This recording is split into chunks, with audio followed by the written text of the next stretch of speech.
Molt bon dia, amigues i amics. Començo pel que és la meva obligació i és agrair a la Fundació Rafael Campalans, a la Fundació Ebert i a la Fundació Pablo Iglesias l'encert de celebrar un cop més aquesta convenció federalista, la 5ª enguany. Y muchas gracias, Fundación Ebert, muchas gracias, Fundación Pablo Iglesias, y permitirme, como yo siempre tengo una rara habilidad de meterme en líos y teniendo delante a través de la pantalla a la delegada de la Fundación Ebert en España, felicitarla por una iniciativa que hace muchos años está desarrollando la Fundación Ebert en América Latina, que es la revista Nueva Sociedad. Y digo que me meto en líos porque me encantaría que también tuviese una buena distribución en España, porque realmente su contribución al debate de la izquierda democrática me parece muy relevante y me encantaría que llegara aquí. Llega a través de Internet, tienen una magnífica web que se llama nuso.org, que recomiendo vivamente, pero en fin, si pudiera estar más entre nosotros, todos saldríamos ganando. Faré la intervenció meitat català, meitat castellà, però dir-vos que el federalisme és per mi un dels objectius polítics més nobles i més eficients si som capaços d'assolir-lo. El federalisme és la millor manera d'organitzar la diversitat en democràcia. Tenim exemples magnífics i el cas de la República Federal Alemanya n'és un dels més notables, però nosaltres també voldríem acostar-nos amb aquest ideal de llibertat i de convivència, d'unió i de llibertat, a través de solucions molt pràctiques. Jo he escrit una mica sobre això, no tanto como Ramón Jáuregui, pero un poco, y escribí en el año 2017 un libro que se llamaba La tercera vía, Puentes para el acuerdo. I allà explicava, per exemple, 4 elements que ens semblen centrals i del per què som federalistes, per què compartim l'ideal federal, per què fem propostes en un sentit federal. Primer, perquè és coherent amb uns valors que ens són ben propers, ben estimats, els de llibertat, igualtat, fraternitat i solidaritat. Aquest és el primer. Compartim uns valors que troben en el federalisme la millor manera d'organització o de governança, com es diu ara. Segon, el federalisme s'ajusta perfectament en aquest món en el que vivim, un món d'interdependències creixents i de sobiranies compartides. Tercer, perquè evita el xoc d'identitats i que es divideixi la societat en funció dels sentiments de pertinença. I quart, perquè es basa en el diàleg, la negociació i el pacte. Estamos viendo, la pandemia nos ha puesto frente a nosotros una realidad. Hay problemas que sobrepasan las fronteras, que trascienden divisiones administrativas. Y son esos problemas los que también nos recomiendan organizar los gobiernos de forma federal, de forma de aprovecharnos de la mayor proximidad y de la mejor coordinación. Y eso es lo que ha necesitado esta pandemia y yo creo que, en fin, no creo equivocarme mucho en los números. Hasta ahora me parece que se habían celebrado 2 o 3 conferencias de presidentes de comunidades autónomas y solo en la pandemia se han reunido más de 14 veces. Por lo tanto, ¿qué está diciendo esto? Que necesitamos instituciones de tipo federal y un uso habitual, leal y eficaz de esas instituciones. Muchas veces me he referido a que la expresión de esa diversidad y de esa unión la encontramos tal vez de la mejor manera en el escudo de España.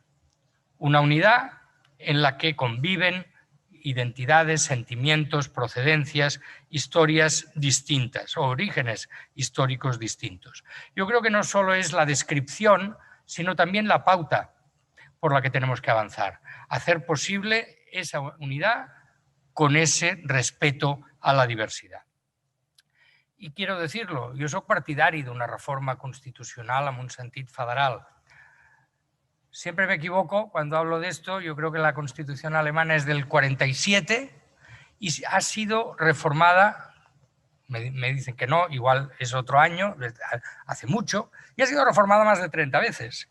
¿Por qué? Porque las leyes están para adaptarse a la realidad, para recoger nuevas experiencias, para revisar conceptos que pueden haber quedado superados por el tiempo. La Constitución española no ha tenido esa suerte. Bueno, tenemos la suerte de que ha durado mucho, si la ponemos en comparación con otras experiencias constitucionales de nuestra historia, pero no ha tenido la suerte de irse adaptando quizá con la normalidad que yo creo que debería hacerlo. El procedimiento de reforma de nuestra Constitución es muy rígido, lo cual tiene cosas buenas en el sentido de que obliga a grandes consensos, pero tiene también la dificultad de que quizá obstaculiza mucho el poner en marcha esos procesos de reforma. Y por lo tanto, para que haya una reforma debe haber un pacto de Estado. Yo siempre digo que la historia de España más bien recomienda grandes consensos y que no modifiquemos consensos antiguos en beneficio de no consensos actuales. Necesitamos una amplia mayoría para reformar la Constitución. La Constitución del 78 fue un punto de encuentro en el que muchos finalmente encontraron acomodo, muchos desde un punto de vista ideológico, pero también desde un punto de vista territorial. Y por lo tanto, si conviene, que yo creo que conviene, renovar ese consenso, el acuerdo ha de ser suficientemente amplio para no poner en riesgo lo mucho que avanzamos. Desde nuestro punto de vista, y teniendo a Ramón Jáuregui entre nosotros, los socialistas hicimos en el año 2013 un enorme esfuerzo por imaginar lo que podría ser una reforma de la Constitución en su aspecto territorial, que fue la Declaración y los Acuerdos de Granada.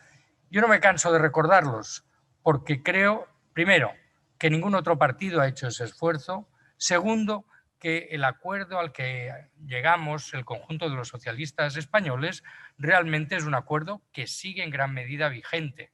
Estos días he tenido la oportunidad de leer una biografía de Alfredo Pérez Rubalcaba, escrita por Antonio Caño, que recupera un documento que yo vi en su día, pero que no guardo y que en cambio está en el libro, que son unas notas de Alfredo entregadas a Mariano Rajoy hace ya mucho tiempo, explicándole un resumen de lo que luego fue la Declaración de Granada, unas líneas que era necesario, al parecer de Alfredo, que transitáramos. Siguen siendo plenamente vigentes. Probablemente habría que añadir otras cosas. Hemos hablado de la necesidad de fortalecer los derechos, en fin, de tocar alguna cuestión que tiene que ver con la sucesión en la monarquía y otros que se podían poner. Pero desde el punto de vista territorial, yo creo que el enfoque que Alfredo y que Ramón dieron a la cuestión en su día sigue plenamente vigente. Yo a veces he dicho que es nuestro fondo de armario para el momento en que se den las condiciones polítiques per avançar hacia esa reforma. El federalisme és la millor manera de reconèixer la diversitat de les identitats nacionals, regionals, diverses. És reconeixement de la diversitat. És autogovern, però també govern compartit. Lo hemos visto con motivo de la pandemia. La responsabilidad en última instancia del Gobierno de España, pero la competencia concreta de las comunidades autónomas, que son las que ejecutan y que además deben participar en la decisión de las reglas que han de afectar al conjunto. Pues la única manera de organizarlo sensatamente es desde un punto de vista federal. Eso requiere de voluntad, requiere de lealtad. Bundestreue, me parece que dicen así, en Alemania, y por desgracia nosotros no tenemos ese nivel de lealtad entre diversos niveles de gobierno, pero los ciudadanos están por delante de cualquier cosa y el mejor servicio, la mejor atención, la mejor defensa de los intereses ciudadanos requieren de esa lealtad y por lo tanto se abrirá camino i esperemos que sea más pronto que tarde. Això és molt important pels catalans que creiem que és perfectament compatible un sentiment catalanista amb la pertinença a un estat democràtic i en evolució cap al federalisme. Dic en evolució perquè molts experts ens diuen que Espanya ja és federal en la mesura en què té diversos nivells de govern, que tenen atribuïdes les seves competències i que hi ha l'existència d'un àrbitre, el Tribunal Constitucional, que és el que dirimeix els possibles conflictes entre governs per motius competencials. En canvi, l'independentisme no creu en això, creu que no hi ha altra sortida que la separació i ha produït una divisió a l'interior de Catalunya. Nosaltres creiem que aquesta divisió no ha portat a res i no és només que no compartim el projecte independentista, sinó que creiem que la seva plasmació ha estat perjudicial pels interessos dels catalans. Divisió social, pèrdua d'oportunitats econòmiques, pèrdua de temps, d'energies i d'oportunitats. I per això creiem que ara el que s'obre és una necessitat evident, que és retrobar objectius polítics compartits, que són fàcils de trobar. Primer, la lluita contra la pandèmia, òbviament. Sembla que el 4 de gener començarem a vacunar a Espanya, però encara tindrem mesos per davant en el qual la lluita contra la pandèmia serà la prioritat absoluta. 2, reactivació econòmica. La necessitat de donar una nova empenta a l'economia catalana. 3, reconstrucció social. Garantia de drets. Xarxa potent de serveis públics universals i de qualitat, un estat de benestar que resisteixi les pressions econòmiques i que sigui capaç de donar resposta als ciutadans que ho necessiten. També bon govern. A Catalunya els darrers 10 anys no hem tingut bons governs i nosaltres volem que Catalunya tingui un bon govern. I després superar les divisions del procés independentista. Ara, això sí, amb un millor, més sòlid autogovern i amb un millor finançament de les comunitats autònomes. Tot el contrari del que han defensat els independentistes. Jo recordo declaracions molt il·lustratives a aquest respecte del president Torra. El president Torra va dir l'estratègia és la confrontació. Doncs nosaltres estem en absolut desacord amb això, en total desacord amb això. L'estratègia és la cooperació. I després va dir una cosa que jo crec que ha passat potser massa desapercebuda. El president Torra va arribar a dir l'autonomia és un obstacle per a la independència. Clar, com se li pot confiar al govern d'una autonomia a qui pensa que això és un obstacle? Per nosaltres, l'autonomia és una palanca pel progrés i el benestar de les societats. És veritat que serà difícil, potser, recomposar un consens molt ampli, una concòrdia molt àmplia entre els catalans, però nosaltres seguirem insistint. Necessitem primer un ampli acord a Catalunya i necessitem després negociar i assolir un ampli acord amb les institucions espanyoles. Necessitem a Catalunya un canvi, un nou temps polític, que canviï les prioritats equivocades i que encerti amb les solucions.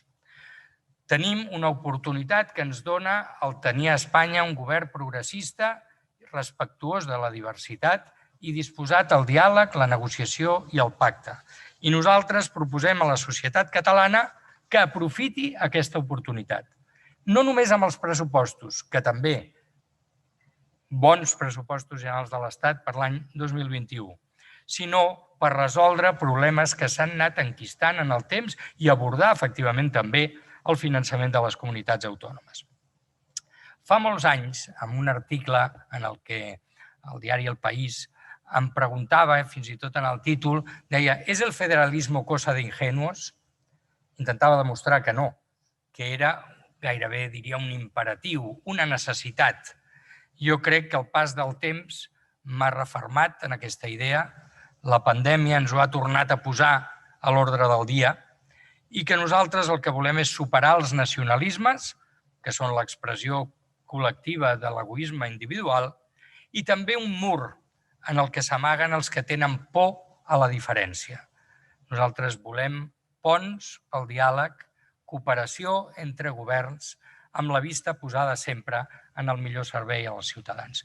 Tot això és per nosaltres el federalisme i acabo com he començat, saludant, agraint a les fundacions Friedrich Ebert, Pablo Iglesias i Rafael Campalans que mantinguin viu aquest debat, que posin a prova les nostres idees i les confrontin amb les nostres realitats i que il·luminin un camí que, sens dubte, haurem de recórrer en pos d'una societat més lliure, més democràtica, més pròspera, més segura, més cooperativa i, en definitiva, més federal. Moltes gràcies.